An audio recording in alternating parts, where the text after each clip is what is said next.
Hey Jess, I appreciate you taking the time today to come on down here to the studio. I'm pumped to learn from you today because we're going to dive into some of the weeds on some X's and O's of rehab, but also talk some bigger picture things about pro sports. So again, man, thanks for coming down today and also just genuine to see you and catch up. Yeah, I'm excited. I think last time we saw each other, we were crossing paths at some hotel. I think that was 2 years ago, and glad to be here today. Yeah, agreed. I probably was some hotel, some court, have that awkward half court pregame moment that all the teams have. No, you were finished with your workout, and I was lost looking for breakfast. So I felt guilty. I'm like, man, this guy got a workout in, and I'm getting food. Oh, was this at the bubble? No, this was after the bubble. Oh, we were in Houston. Yeah. Okay. Yeah. Yes, I know exactly what you're talking about. It was very weird because I think we shared the same hotel, but you guys were done, I think. No, I remember that. Now it's all coming back to me. That was the last time we talked. Okay, so then that kind of brings me to my first question and kind of letting the audience know who you are. How and why were we in that space together? Like, why were you there?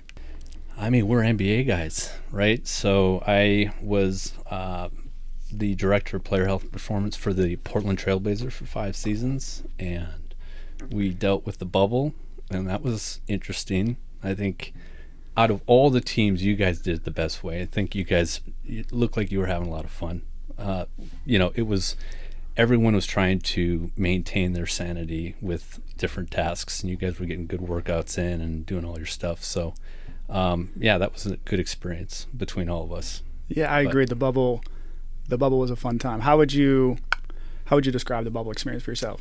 I think the bubble in itself is probably one of the greatest sports experiments that you could have, because you're taking a lot of the advantageous factors with the home team. You're taking away the fans, travel. Everyone's kind of set on the same schedule. We're eating the same food. So it was cool to see us roll the ball out and see the product, because it was all pretty even. So I had a good time. I got 2 kids, so it kind of sucked that I couldn't see them. When I left and I got home, it was just weird just driving and going to places, like going to the grocery store. It was just so weird because we'd been stuck in a bubble, not doing any of that for, how long was it? Depends how long you were there. Yeah, I apologize. We had to get that last win. I know, you guys knocked us out. Man, we were all, I remember we were all in the hotel room. So that context, Phoenix Suns went 8-0 in the bubble. They needed to do that.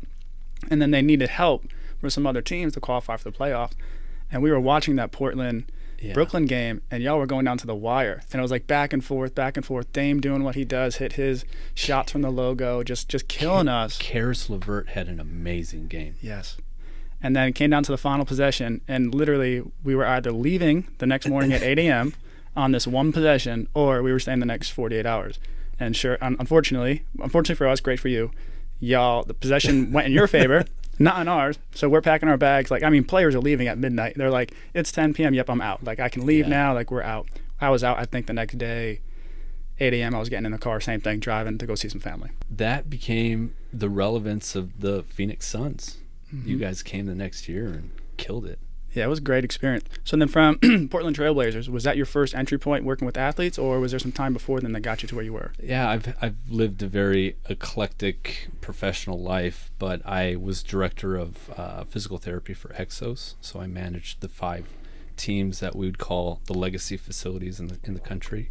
So I did that for a couple years. Prior to that, I did kind of concierge work with tennis, so a sport I've never played, but it was amazing. I got to see the world and hang out with some cool athletes and experience that. And then prior to tennis, my first, I guess, opportunity in sports that it was a paid opportunity, I worked in Shanghai with the Chinese Olympians, which was short-lived. It was only like a 2-month gig, and I came back. But it was the first time I got my foot in the door to say, hey, I worked with elite athletes.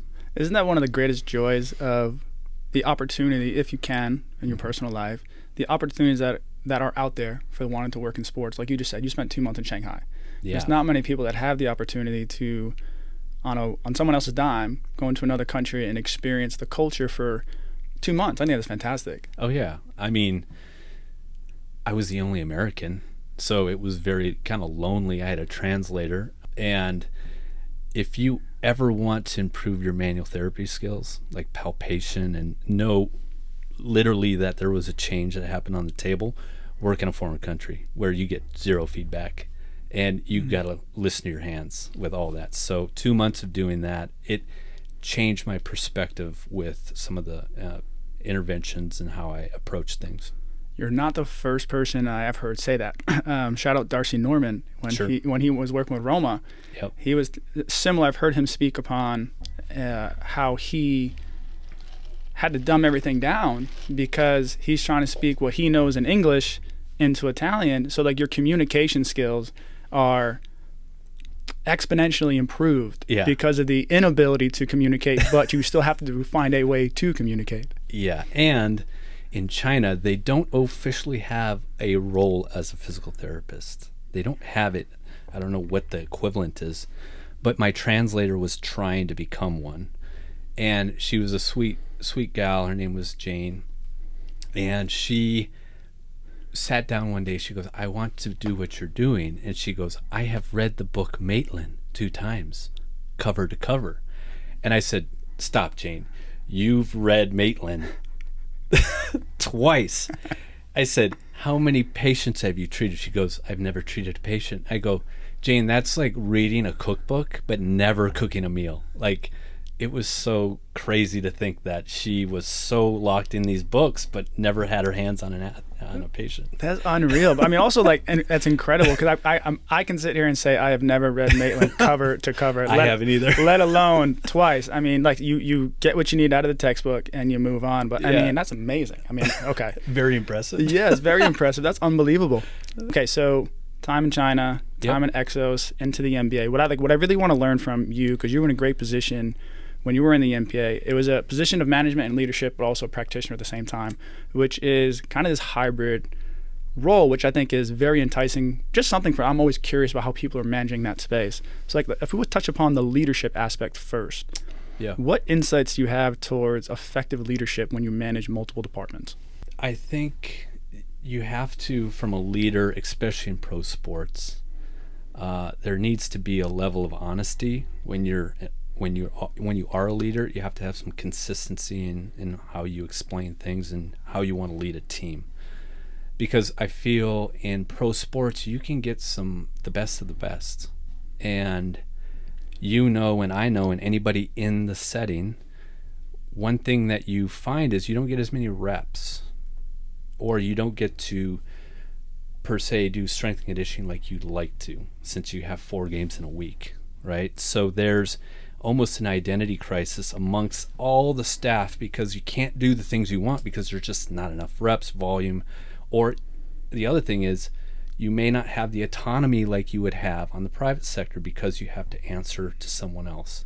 So as the leader, I think you need to have a really good perspective of working with high achieving clinicians and practitioners, but still being able to hone in the control of, this is our way of doing things. Here is where you should work in the lane. You should not step out. And it's just really tough to do it from, I guess, doing it in a way where you're not hurting people's egos along the way. It's tough, especially when you have really good clinicians. It's a very tough space to live because pro sports often attracts some of the better, you and I both know, not the best of the best. Some of the best realize, hey, like you just said, I can't do the things that I need to do, so I'm going to go in the private sector.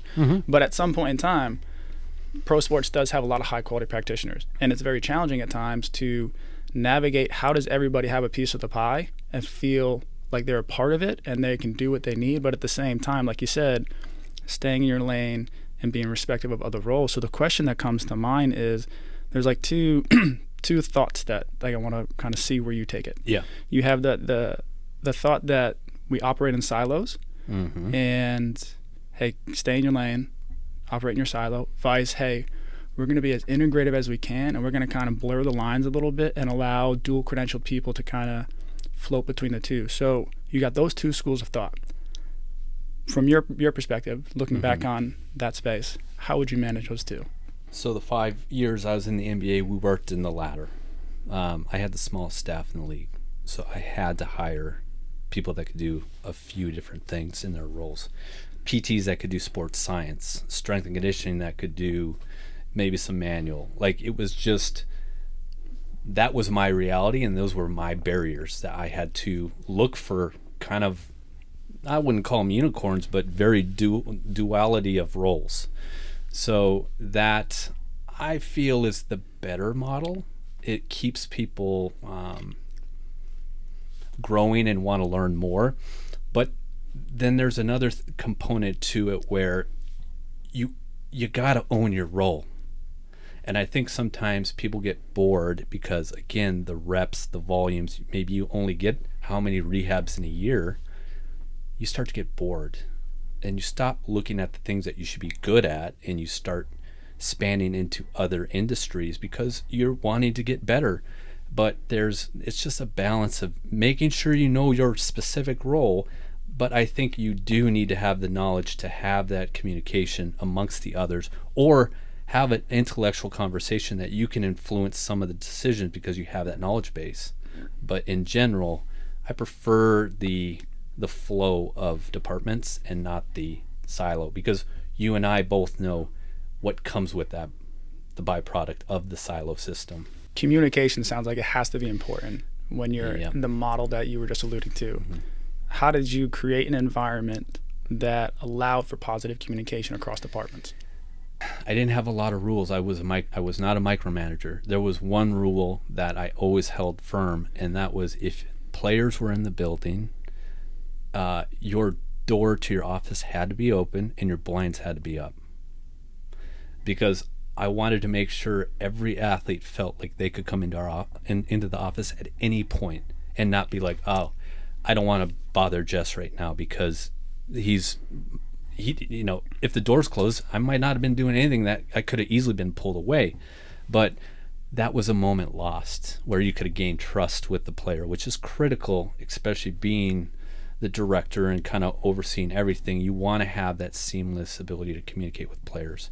And then that went along with staff. Like, they saw the door open and they could come in and talk to me whenever. Does it help with your efficiency of your job? It kind of it changes some, but once the players were gone, you could close the door and get your work done. But within that couple hours, you wanted to make sure that you were very, at least visually open to take any kind of conversation. And sometimes those smaller conversations were the ones that really made the difference. Yep. Because from my perspective, when everything's just straight business, when you see people every day, it's kind of hard. Like, hey, like, what do you need from me today? Like, what are you asking from me today? Rather than just, like you said, even if it's, hey, did you see this video on Twitter? Like, whatever it may be. Like, I think that policy is fantastic because it allows for those smaller conversations to happen. You just break down the formality of things. And some of the best conversations probably came from, hey, did you see this tweet, to then having a solid conversation on a topic that you didn't know that was going to be, it was going to go that way. It's like, that conversation going down, and we're taking a right-hand turn. Yeah, exactly. I think we've both been in those conversations. Oh, yeah, of course. During your experience as a leader, even at your time at Exos, because I imagine there were some multiple people that you were part of as well, bigger group as well. Yeah. Was there ever a challenge that you came across as a leader when it came to managing the larger team? I think in general, everyone needs to feel like they've been heard, and that everyone has certain agendas that need to make them feel fulfilled. And, some of them you can kind of try to promote. I think for anybody that is trying to excel and have that achiever mindset, the leader needs to know their full out plans so that you can help them along the way. There's people that you're going to work next to for long periods of time, and then there's some that might be there for only 2-3 years. I would rather be the leader to know that I was the one to get the person from A to B, but at least we had that conversation to know that was the plan. Because I want to make sure that I'm a positive influence for the people I work with as a leader. So I was always pushing people to do more than they felt they could. And hopefully that would reinvigorate them or cause some passions in certain areas where that they would then go on to pursue bigger things that they never thought they could. And that was, I guess that's and it emulates how I run my life and how I push myself. I've had a lot of bad bosses, but I've had a few good ones, and every good boss I've ever had has always been in the trenches with me and has worked alongside me. So I learned that quickly, and that's kind of how I go about with the way I approach leadership. It's a tough thing to do, to understand, because everybody has their own agenda. Yes. And the question I have for you is kind of maybe like a little bit more of the X's and O's on it. How did you go about understanding those agendas to then help those feel fulfilled to be in the space? Because ultimately, I would imagine if they felt fulfilled, they felt like they were heard, that they knew what the agenda was. Yeah. They probably felt like, hey, I can put more effort and intent to what I'm doing. Mm-hmm. How did you manage the space of understanding their plans and helping them achieve those? I think, of course, you're going to have a conversation with them early on to be like, hey, you're coming on the team. But, I think you go through the dating process of anybody that comes on the team. Yeah, you get the right answers. But then with time, you start to see their true agendas and what they want to do. Then at that point, you would have a conversation with them and say, hey, what's going on here? Like, are you wanting to stay this long term? Or are you looking to do this for a period of time and then go into the private sector? Like, let's have a conversation. And I guess as a leader, you don't want to you don't want to be looked upon as being a dictator. You want to look at somebody that tries to, influence and multiply in positivity on everything that they do. That's kind of like how I approach things with people, and I think that's something that you would want to try to strive for, because again, you lead by example. So it's an intuitive process that you start to see their actions, and you can kind of see what their plans are, and then you have a conversation from there. Have the conversation is critical. Which is, it's as silly as that sounds. That's not often not happen. It doesn't happen. Excuse me. I mean, some leaders are passive aggressive. Some people confront it when they see it. It's just, what type of person are you? Yeah, and everybody's different. Yeah, I think it's important to understand that the leaders try to be the chameleon to fit everybody else. Yeah. But also vice versa on the other side of the coin. Sometimes you have to understand, hey, this leader is just not what I need, and it's okay to move on or be like, hey, I just need more. Yep. Something else as well. Exactly. Yep. I'll just let you go from there. That's a solid answer. So agreed. So then also with your role, it wasn't just a leadership role. I know we've been talking a little about leadership and management, but you're also in the trenches. Yep. And one thing I want to hear from you is kind of some more of the sports tech, because I know you're familiar with that. That's kind of the new age. Like, hey, like how are we incorporating sports tech? Like how are we finding our money ball? What is going to put us on the edge? So before we dive into some of the specific techs that I'm curious about, why and how should we think about incorporating tech within sports performance or rehab? I think anything that you introduce regarding tech, you need to have a question that needs to be answered, and that's a very simple response to that question. I do think that we have to step back and say, we are not producing research. We're using this tech for a particular goal, and we're going to find these metrics and go from it.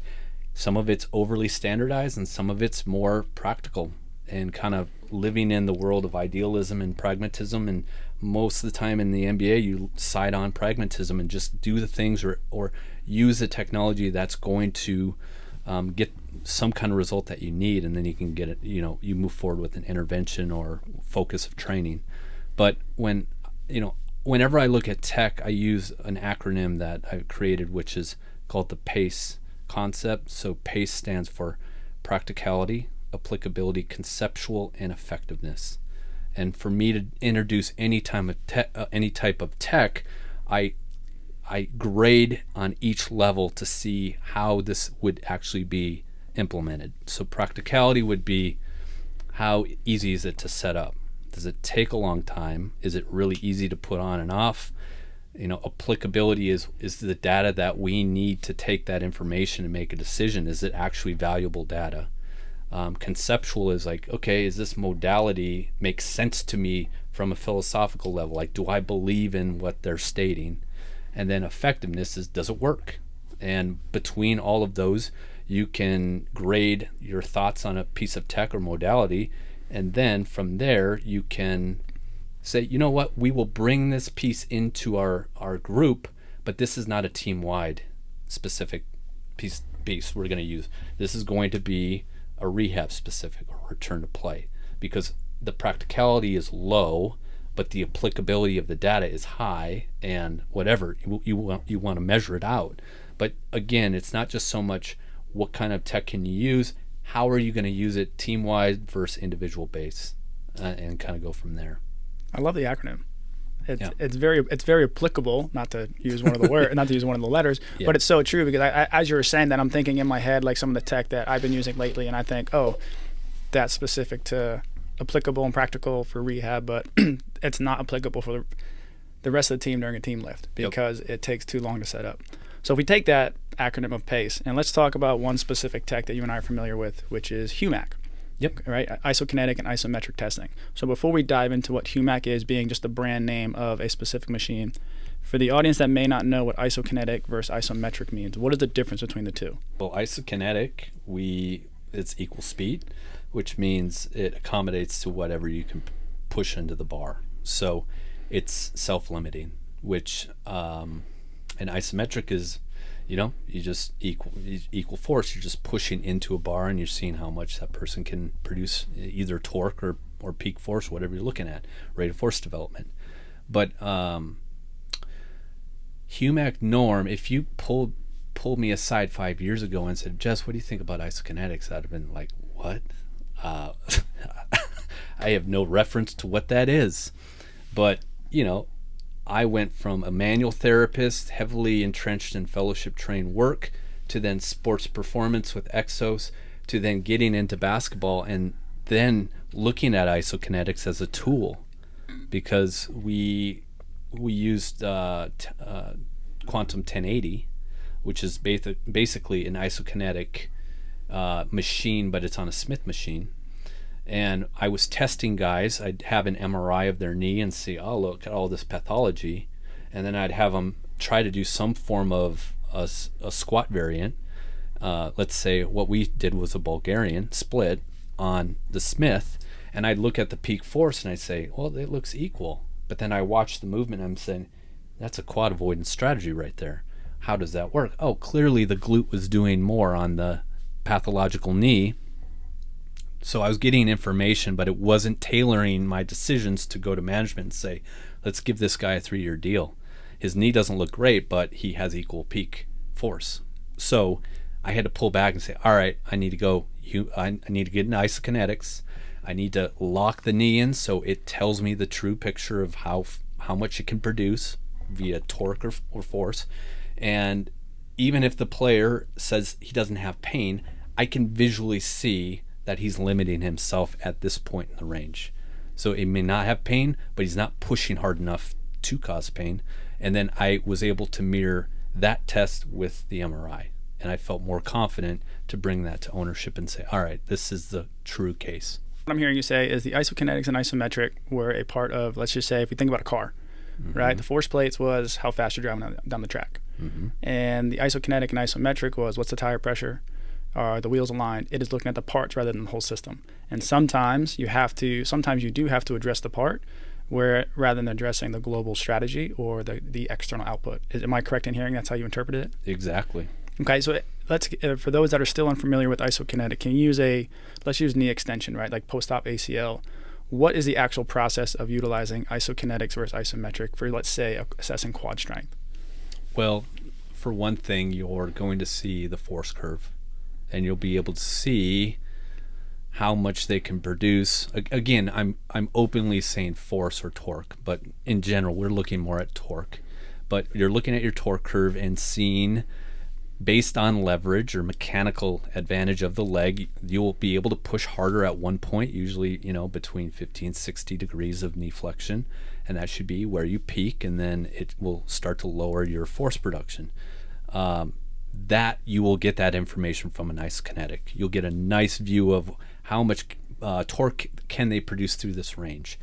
Isometrically, you get a better view of how much rate of force or the impulse itself that you can evaluate. So there's value in both. Ideally, you're going to be able to see how a higher peak total in an isometric situation than a concentric force. And if not, then there's something going on pathologically that you'd have to figure out why they can't produce as much force isometrically. I just started getting back into isokinetics this past season, and I'm starting to play around with just looking at the concentric. So the ability to push into the bar like a knee extension, being able to push in and then resist, concentric eccentric, being able to push in and resist down, push in, resist down. Right now I'm focusing on isokinetics. Haven't dived too much into the isometric yet because I just want to focus on one test and really understand that first. From the isokinetic versus the isometric, what am I missing from isokinetic that isometric could help me better understand? Rate of force. Rate of force now, okay. Yep. You're going to be able to see, when you think of impulse, it's change in momentum. And you want to see the rate at, 250 milliseconds or less. You want to see how much they can produce. That you won't be able to find on the concentric eccentric. So I think there's value in both. And for us, we would baseline all our guys with a 60-degree isometric for quad, and then a 60-degree per second concentric to concentric. I think it's a simple way to look at it, but you have concentric force production and then peak force and rate of force development, and you can look at the curve from the isokinetic and see where there might be force decay or there's a drop in force production, and then you can say, all right, let's look at where that angle is. So you're going at a joint angle and then looking isometrically at that spot to see where it matches up. And then you take all that information and you go to the strength and conditioning side and say, he's not able to produce very much force in this angle, so let's start out with some isometric holds of some sort with a split squat or Bulgarian or whatever you want to do. You just need to give that information to the strength side, and they can kind of address that. Did you play around with any of the eccentric component on the isokinetic? A little bit. I don't love the eccentric, kind of herky-jerky especially you got to reduce the amount of extension because you don't want to lock them out and then they're going to tip forward because of that long lever of their leg. So continuous passive CPM, I think, was more accommodating. Got it. It was easier for them to understand it because, eccentrically you can hurt your knee if you don't know how to go with the motion. And sometimes it was tough to get guys to understand that motion. So if you were to do the eccentric, just tell them, don't fight too much early on, but then you fight at about this range, and then they understood a little bit better. Got it. Yeah, I noticed that there's definitely a learning curve to like any test, like anything you do. There is a learning curve to understand, oh, this is what I'm supposed to do, this is what you mean for me to do. Yeah, and guys are nervous when they get strapped into a chair and they're supposed to push as hard as they can with their knee. So there's got to be a lot of communication early on to kind of break down the fear. And I had an athlete who, he looked at the machine, he goes, my dad, he left the league because of that machine. I go, what do you mean? He goes, they got him on that machine one day and he didn't get a contract the next. And I said, okay, well, this is our protocol, but today I'm not going to have you test. And I never tested the guy because there was some psychosocial aspects to that machine that literally took his dad's career out. I'm not going to be the guy to force him to go on that. So we went about it differently with some of the force plates. That's a little bit of a risk reward, right? Like you can find your other strategies for getting what you need, but don't put someone, because you and I very well know, if you put him on that machine, you probably lost him for a little bit, and his intent and effort probably wouldn't even been giving you the results that you actually wanted. Well, yeah, that's a talk in itself. I guess while we're talking about sports tech, I'm in my thesis right now. I'm finishing up hopefully in a couple months, but it's on the bioethics of wearable tech in the NBA. So I had an open book to buy any piece of tech I wanted, but I was telling the guys, hey, here's the force plate. We're going to get all this information, then we'll be able to customize it to and the guys were like, they weren't giving me full effort. And I'm scratching my head, it's like, what's going on? We need to understand the perspective of the athlete. We need to understand the perspective of the tested. And we put so much emphasis on the other side of what's the accuracy and reliability of this piece of a tech. Well, if the athlete doesn't give us full effort, I don't care how accurate that tech is.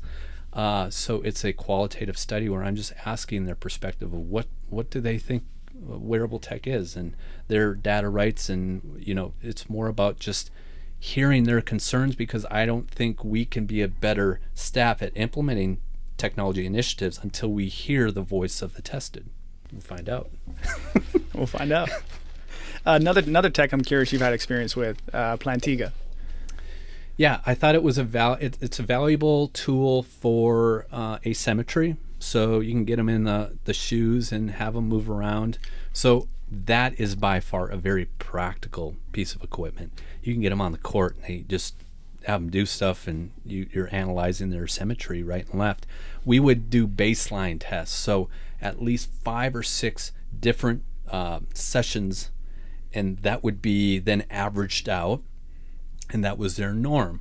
And then in season, so we do this preseason, and then in season, if they are dealing with tendonitis or maybe low back pain or whatever, we'd throw them in and they'd run through practice, and we'd say, this guy was a 4%er on the right and now he's at 9%. It's like, okay, he's compensating. So it was a way to catch things before they become problems. And small wins. Small wins, Plantiga, they're the insoles that go in the shoe, correct? Yeah, and they have a sensor. Okay, so what information did they provide you besides the asymmetry? RSI.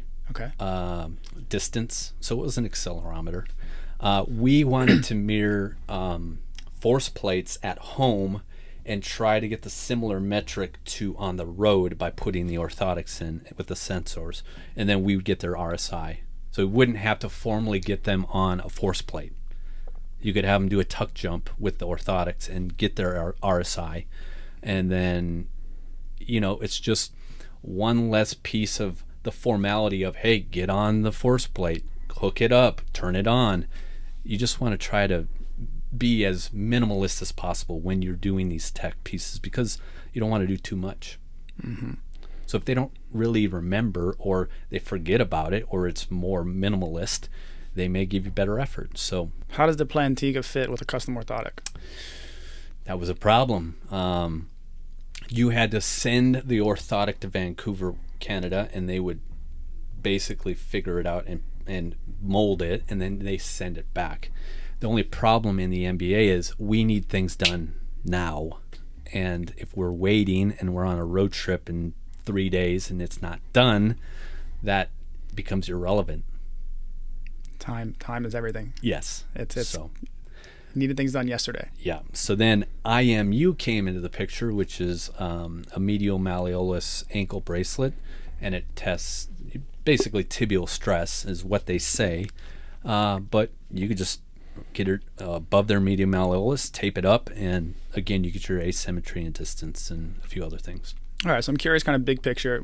We zoomed in, talked about a few specific techs. Let's talk about like a return to play rehab case, right? Mm-hmm. We said HUMAC norm, isokinetic, isometric testing. Let's say we have a knee injury, so you can test the overall integrity of the knee. Yep. Then you have, let's use Plantiga as like a force plate assessment, because you get RSI, reactive strength index, mm-hmm. and then you get the IMU, which can also monitor not only asymmetry but overall total impact load, which kind of gives you an indication of how much stress that body went through during that particular, let's say, basketball session. Yep. So if we look at all 3 pieces of those tech, how would you utilize that in, say, a return to play for a knee injury? Well, you have to, no piece of equipment is valuable unless you have baseline data. So that's the first thing, is what does it match up from baseline of their symmetry, and then also their general plane loads leading up to their clearance. So what is their realistic goal for them to completely return versus the in-between range of minute restriction? How much load does that look like? And then you tailor those 2 phases into your return to play process. Now, you and I both know there are some players that don't do minute restrictions because they want to play their normal minutes.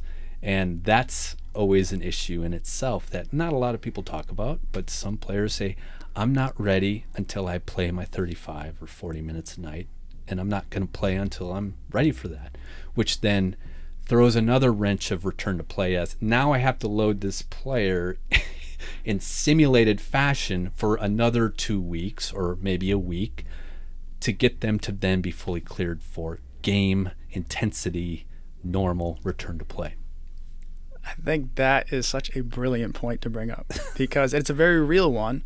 Because there's a certain point in the season, in any sport, even in soccer too, my time working in soccer, at some point, what the rehab needs or what the return to play needs is game minutes. There's nothing that simulates it, no matter how creative you try to get with, hey, we know if we have to hit this speed 6 times in a matter of 4 minutes, we have to hit this acceleration load and this intensity, this mechanical load, right? All these variables that you can tease out like a science experiment and try and create this organic, unique, sport-specific drill, in hands and quotations here, to simulate what they need, but in actuality, they need the game minutes. And that's where I think that's where the confusion on, in my perspective, the load management debate that goes on in mainstream media a lot. I think the load management and minute restriction, there's a lack of understanding as to why those need to exist for the sake of getting the athlete to a place of, hey, you've done everything you can to prepare yourself to play unrestricted. Yep. Clearing them to play is 2/3 of the journey. The last third is basketball-specific load. If you're not getting to that point to adequately dose them to their sport, you're not doing the proper return to play. Most ACLs are torn in 50 milliseconds, and there's nothing you can do in the weight room or sports science or isokinetic or isometric that mimics 50 milliseconds. That's all neurological. It's all coordination. And for us to make any changes from a rate of force, we're playing around 2 to 250 milliseconds. So from 50 to 150, we're not even touching that. And we got to know that as rehab practitioners and strength and conditioning, that there is a realm of stuff that we cannot create on our own, even with tech. And it's getting guys back on the court with the appropriate intensity to get them fully cleared. So now for the next generation of practitioners coming up, right? Let's just talk about this return to play space. Yeah. How do you help them manage it? Well, I think in general, there's way more information now than when we started. And that's a good thing and bad thing, because I love the fact that there's PTs that want to load athletes and no RSI and no, acceleration, deceleration. We're all talking about it. And I love that we're progressing as a profession. But I'm also concerned about self-proclaimed experts, or weight is placed on following of a social media account, and how things have changed where you've not been in the process and applied it and figured it out on your own, but you're learning through posts and videos. To me, it's concerning, because you need true authentic mentorship, even from not just a return to play, but just being a good clinician. And I think people are butting the line. They're pushing it, and for each their own. They're finding success in it. So, I'm not here to put blame on anyone or call anybody out, because everyone has a different journey. I just know that I have certain people that I look up to and I learn from, and then there's certain people I won't even acknowledge or watch because they haven't done it. So then, speaking upon having done it, one of the challenges is finding the opportunities to do it. Yeah. So if someone's looking to find that space, to get into this space, and like you said, do the process, learn, like, I want to be in it, I want to live it, I want to find that mentorship, how does someone get their foot in the door? Well, I think this is like the number one question we all get. How do I get the job? How do I become you? There are 10 different ways to get into pro sports. I did it a different way. I went to China to get my first chance. I don't know how many people would actually go to a different country to take a very short-term gig and sacrifice a lot versus the comfort of their home. They're working their 410s, or they're working 5 days a week and not sacrificing anything. So the big thing for me is, if you want to get in pro sports, if you want exposure to mentorship, you need to go geographically to those locations. I'm sitting in southwestern North Dakota. I would not have gotten any of that. I had to move to Phoenix for that. And people need to understand, if you want to get into pro sports, you go to those locations because your networks get stronger based on proximity. So that's something that's critical. And then I say the 3 C's. It's competence. You have to know your shit. Connections. You got to have your network. And charisma. That's the big factor in pro sports or sports industry, that everybody wants to be a sports PT, but you got to look at yourself and say, do you have it? Like, I couldn't look at you and be like, Adam, you're going to be a great pediatric PT. Like, you're going to be great. Or you're a great geriatrics PT. You got to have the personality to match the industry. And you can't go off of it just being like, oh, I wish I could work with a pro athlete. That'd be so cool. Some people have the it factor and some people don't.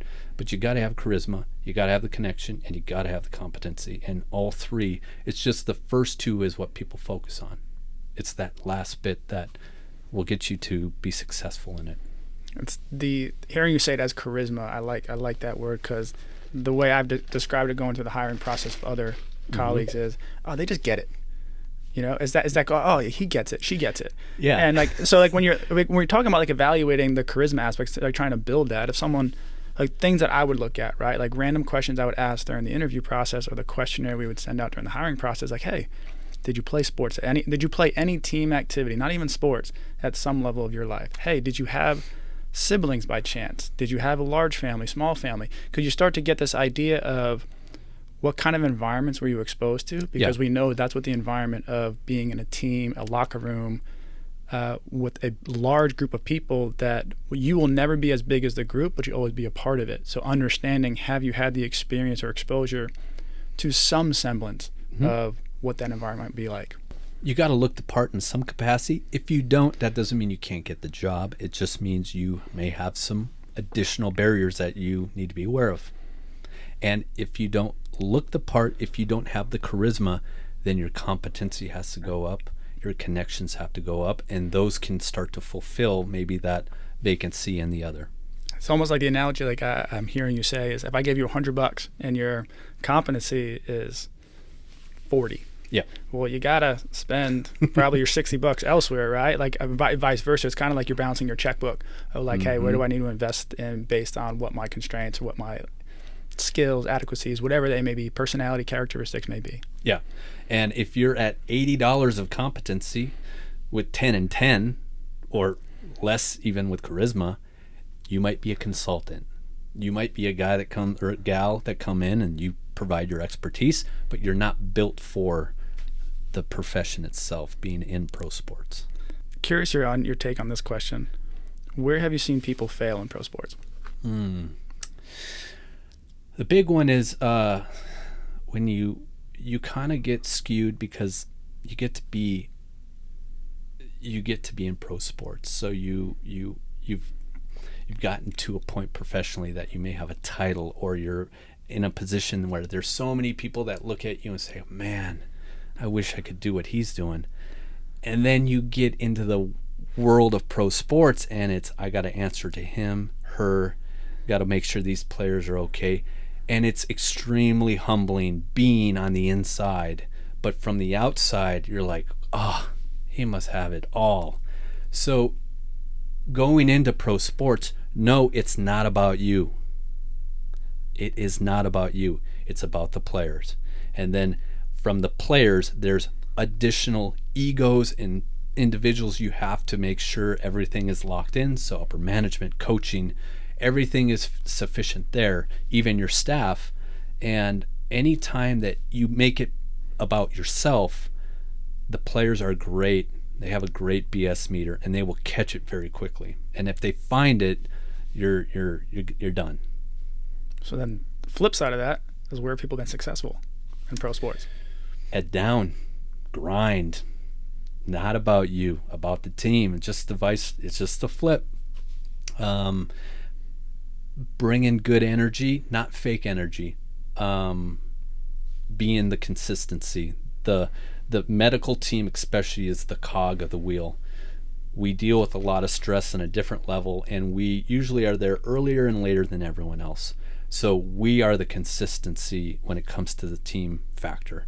we cannot have we got to be able to base or manage our emotions and look like we're ready to serve all the time. I think that's what will lead to success. I like that. The consistency is so true, because there's so many ups and downs. Like, there is such an emotional influence into the environment, because you're sports is an analogy for life. You have your true wins and losses that you're literally told, hey, I was successful today because we won the game. I was successful because this was my box score, right? And the players and coaches and the team has that instantaneous feedback. But when the lows are low and they're low, if the consistency is not there, like you said, kind of being that rock for everybody else to then let's try and keep this culture as best we can, given the rest of the environment that may be happening. Agreed. You got to have that consistency all the time, because there is so much volatility in the industry. And the other thing is, you just got to be consistent in who you are. Don't try to be something you're not. If I'm a nerdy white guy that loves to read about biomechanics and talk about manual therapy techniques, etc., that's who I am. I listen to Primus. I'm different than the athletes we work with. As long as the athletes know that that's me and you're consistent like that, you're fine. Don't try to be something you're not. Oh, that's just great life advice. That's just great life advice. Yeah, that's true. What was in and out of sports? What was something that you didn't fully appreciate about sports until you worked it? I think the one big when I was exposed to tennis, I was so impressed by Roger Federer, Serena Williams, Nadal, the individual sport. It doesn't matter if you have a sore knee, if you have a cough, if your back's sore, you're going against somebody that day. And it's different than team sports. There's nobody that you look at and say, oh, that guy shot, 1 for 8 threes last night. Like, that's one of the reasons why we lost. And how impressive it is, how consistent they were at always getting to the quarterfinals or to the end. Every tournament and every player that was going against those top tennis players were that much more focused to beat them. So I just felt like that was an appreciation from an individual side and the mental toughness that team sports doesn't have. You can hide in team sports if you need to. Yep. Not intentionally, but if you have an off night and someone else has a good night, the team can still win. But in the individual aspect, if you have an off day, everybody knows it. Yep. And the result will show. And you're not in the interview talking about how your knee is sore and that you woke up with a headache, or that's just the sport. That's a fascinating. I've never worked in individual sports, so it's just cool to hear your perspective on that. Yeah. And it's different than golf. Like, tennis is a very fitness-based sport. Like, you got to be on all the time. Working in sports, what was one thing you enjoyed the most? In the NBA, I love the competition. I love basketball. I love just, it was adrenaline every other night. Get to watch the game. What was one thing you struggled with or did not enjoy about that space? I think in general, we're talking human nature. The reservation that you are as a person internally, being in pro sports, specifically NBA, and that's because players are traded like this. You work with somebody. The trade deadline was so crazy. You worked with somebody every day, and then the day that they get traded, you don't see them anymore. And everybody moves on with their day. And I just felt like that was such an interesting feeling. And I think in the NBA, you guard yourself a little bit, because you don't know when there will be sweeping changes. And it's crazy to think that you can be with somebody for as long as you are, and when something happens and they go away, the machine goes on.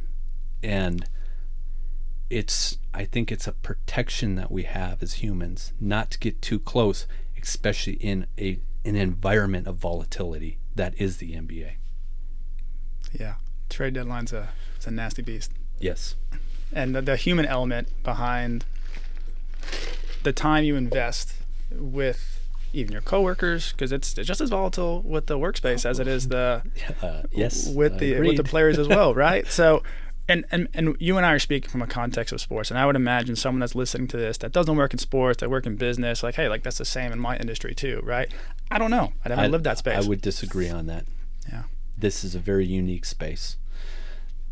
You can talk about corporate America and politics and, going up the ladder.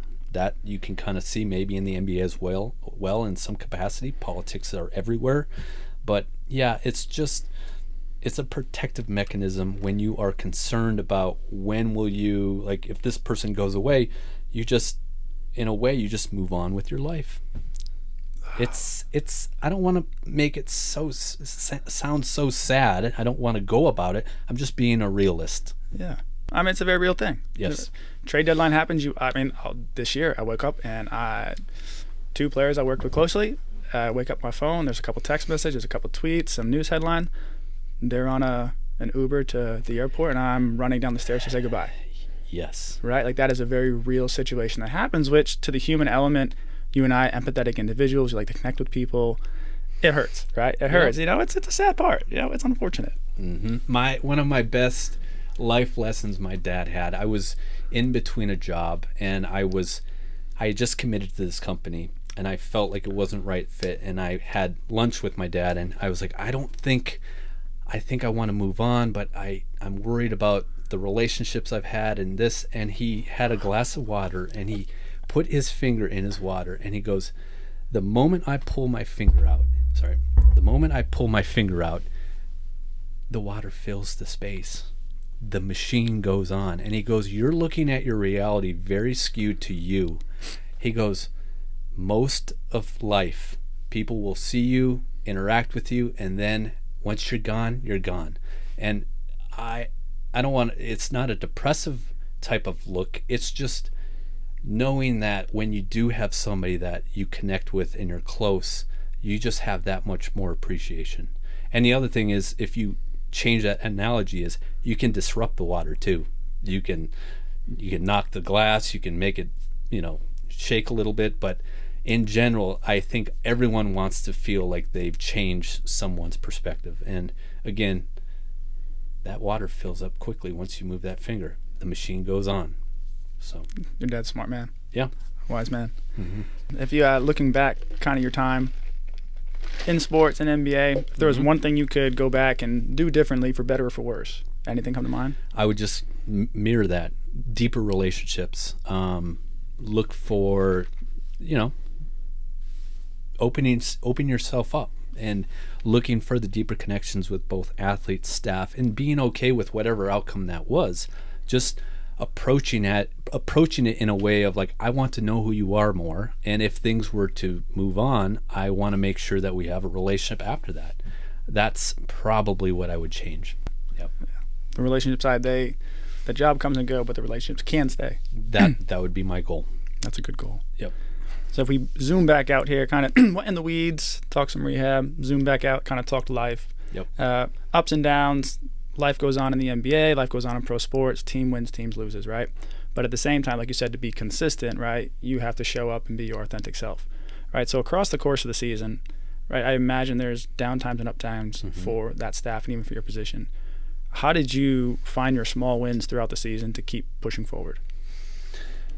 I think anything that, any event or experience that makes you better in the long run is a small win. So when you're in the NBA and you don't know what day it is, let alone what city you're in, you got to take the small wins, because it's like your only product that is of being real, and like, I'm improving.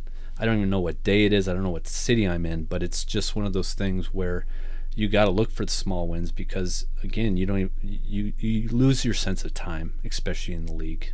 What were some of your small wins that you could hang your hat on?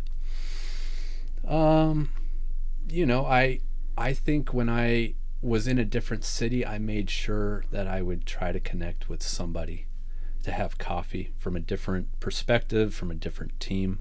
I was very motivated of learning from other people that were outside of the league. So I think that was a not a small one. That was a big win. I felt like I got a lot of good perspective from other people. And then helping those in your part of your team, your departments, right? Yeah. How did you, let's just say, were you able to create an environment, or if you look back, if you could create a better environment to help those find their small wins as well? Yeah, I think everyone's dealing with their own demons and their own goals. So at that point, it's just having a conversation of like, hey, what's your initiatives? Like, what do you like to do? What are you passionate about? And try to tie in what they're passionate with as a leader, trying to create opportunities for that person to have that would be a goal. And then as a practitioner with some of the athletes you were working with, how did you, because guy goes through surgery, his identity's removed, he's out for, let's just say, 6 months. How are you helping him or her find their small wins? So when I do my rehabs, it's funny. I call them small F-bomb wins, SFW, and that's doing an appropriate quad set. That's getting 95 degrees in a heel slide. That's being able to walk without a limp. That's being able to squat without pain, etc., etc., etc. Those are SFWs. That is where you go. You kind of make sure that they know where they're at and where the journey is going to take them. I like to instill stoicism. I usually will give the daily stoic to any long-term rehabber, just to have that constant one day a page of stoicism or meditation to kind of get their mind right. A lot of times I had them read it before their rehab session. That's great. I love that. I don't give out a book, but I give out a journal. Okay. If I have a long rehab case, same thing. Like, hey, like, write one thing you did well today. Mm-hmm. And oftentimes early on, it's funny, like oftentimes early on it is, oh man, like everything's like relates to rehab and what they did in the space. And then you ask them, hey, like, don't focus on what we do here, because this is monotonous what we're doing. Eventually you're going to run out of good things, like, tell me something else. And then you start to hopefully create this sense of optimism, because that's what's needed in those moments of, man, the rest of the team's out here and you're here. Like, we got to find some optimism and hope to help you get to where you were. And that's kind of where this mindset of finding small wins originated from, is just those daily conversations you have with your clients. Yeah. And you for sure know this, that let's say it's not a post-op where you know it's a hard start to a hard end. Like, let's say they're dealing with some kind of acute pain. When you're their PT and you see them every day, that process of getting better seems like it takes forever. And asking the same questions of how are you feeling, is it better? It's like a lot of the stuff doesn't get better without time. Mm-hmm. And day 3, it's not going to change much.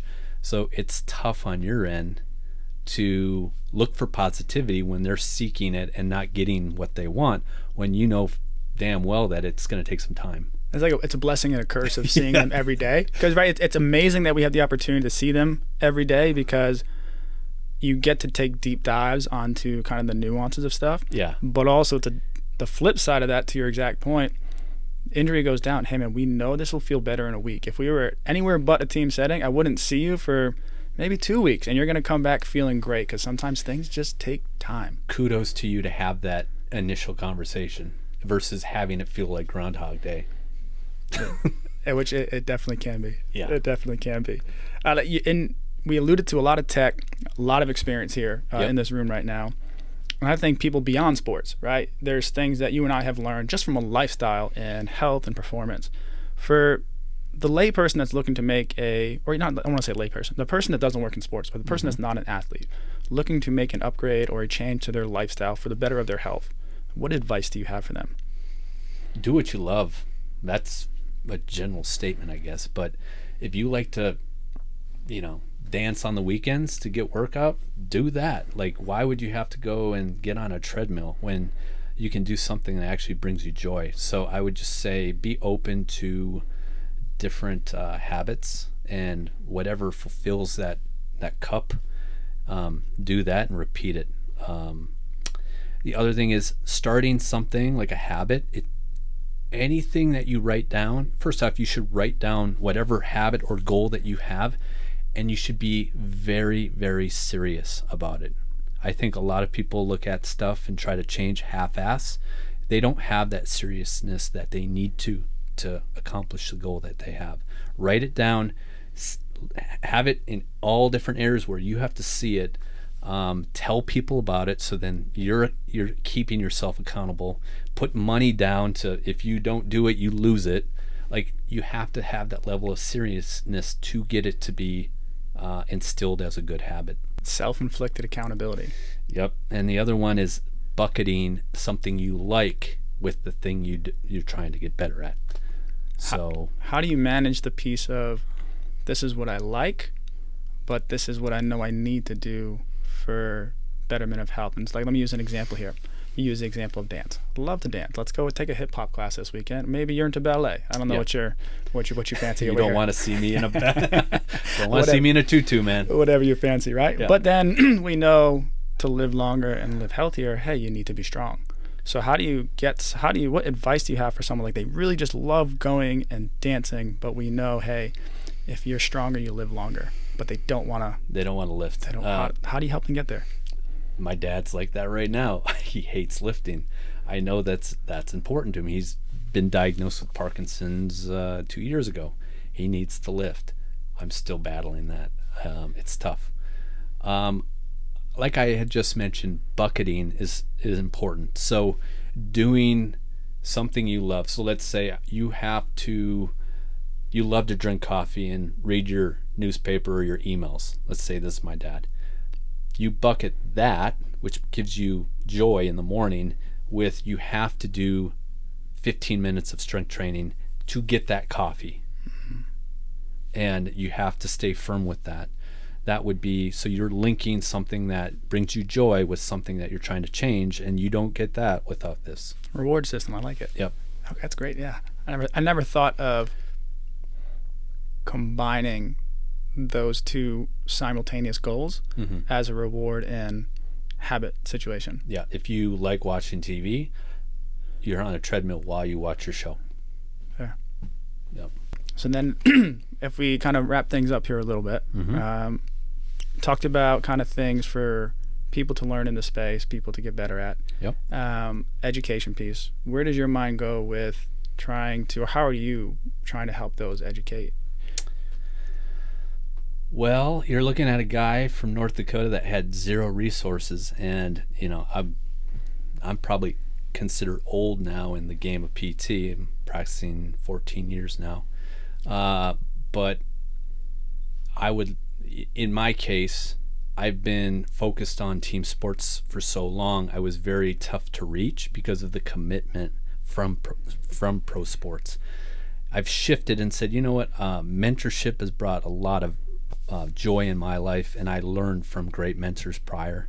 So I feel like you need to seek out that authentic mentorship. You need to seek out the individuals that have done it, that love what they're doing.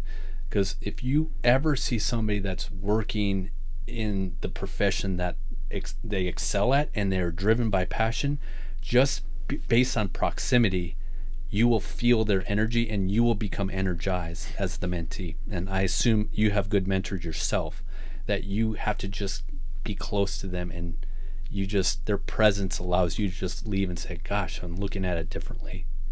I think for me, the mentorship in this space isn't necessarily face to face. Sometimes it can happen remotely at the same time. Yep. Are you not working in sports right now? Like, what's next for you? What are you trying to promote here? So I'm working on a thing called Rehab Code, and right now I'm just, again, providing free content, provide resources, give people at least an understanding to get to whatever goals that they want.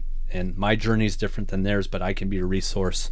Did a fellowship. I've done my OCS, SCS. I've been in pro sports. I've done I'm finishing my PhD. So I've worked in the private sector for years. So there's a perspective of a lot of things that I've done that you just asked me a question. I probably can give you a decent, hopefully a valuable answer. Where did the name Rehab Code come from? My wife. I love that. Yeah, I had the idea of rectify health, and she almost threw up in her mouth. So a non-clinician created Rehab Code. So I went with it, and I agree with her. Novel solutions often come from those we least expect it from. Yes. I love that. It's like digital platform, online, kind of anything. A little in of person? both. A little bit of both. Yep. That's pretty cool. Yep. You can follow me on social media, and I have a website as well called therehabcode.com. Cool.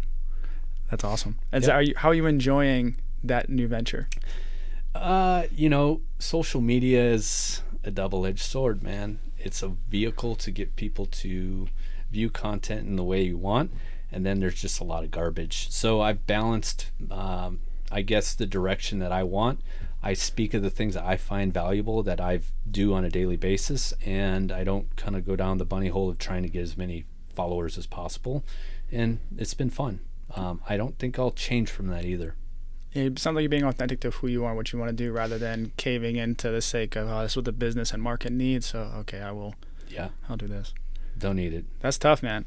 That's tough. That's tough not to fold, cave under the pressure. I know you can handle the pressure. You've been in that space, but it's tough to manage. Yeah, I guess I'm at a point right now. I just am comfortable with who I am, and I've done a lot, and I feel confident in what I can provide. So that's great. Yeah. All right, let's have some fun here and talk kind of some fun questions to wrap things up here. What was your favorite NBA arena to play in? Nothing better, Madison Square Garden. Really? You can't recreate that. Okay, why? The lighting.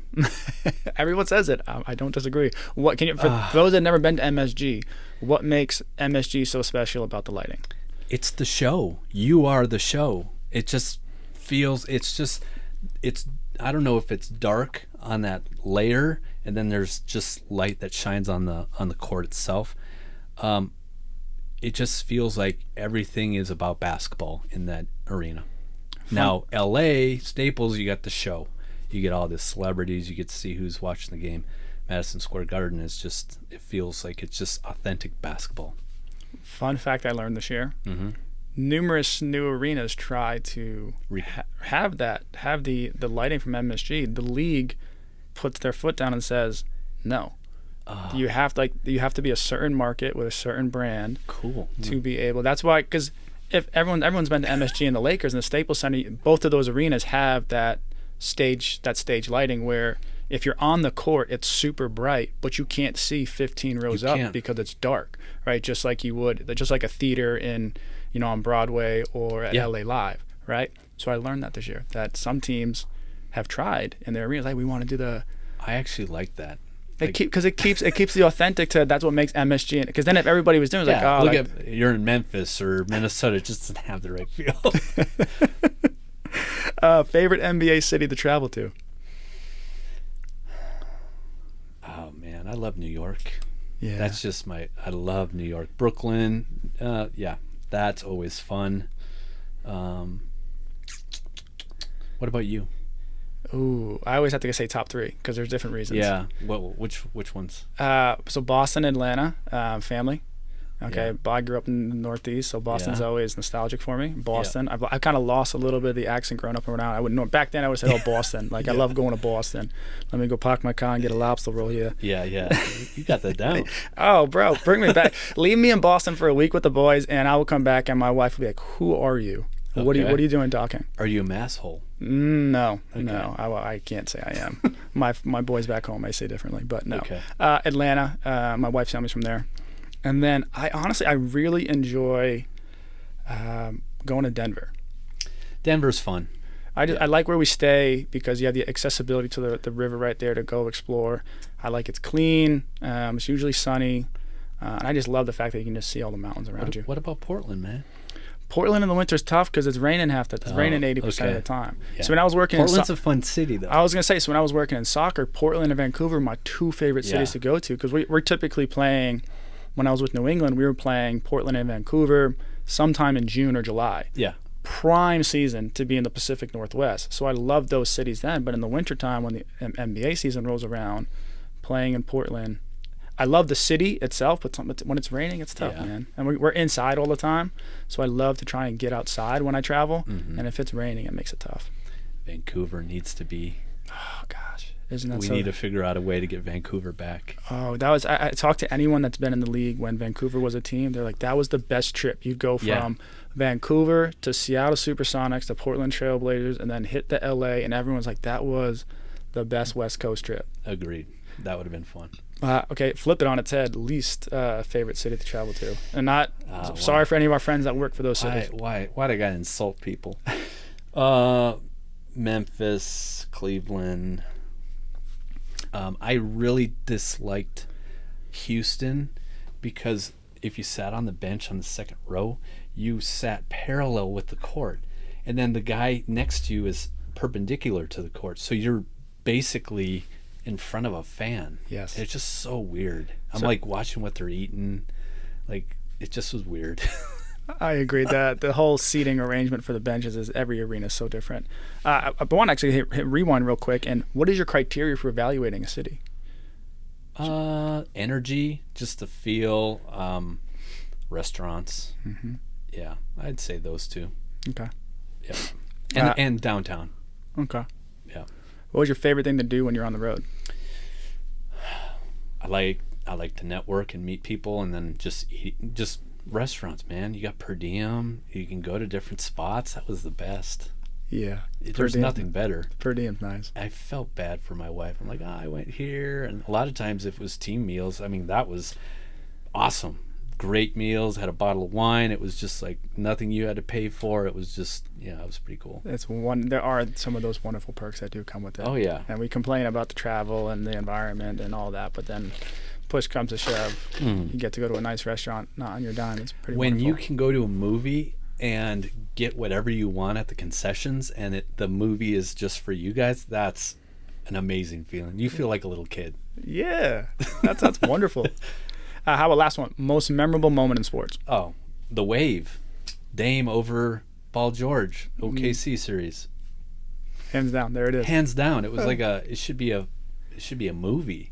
I mean, you don't know, but Nurkic had broken his tibia and had not sat at a game the whole time. And he's calling me. I'm on the bench. He's calling me that he's en route, and we're down by, I don't know. It was a decent amount for the amount of time left. And literally Nurkic walks onto the court with 3 minutes left, and I'm like, dude, I don't think you're gonna make it. And he walks in. The fans are cheering for him, and then we win the game.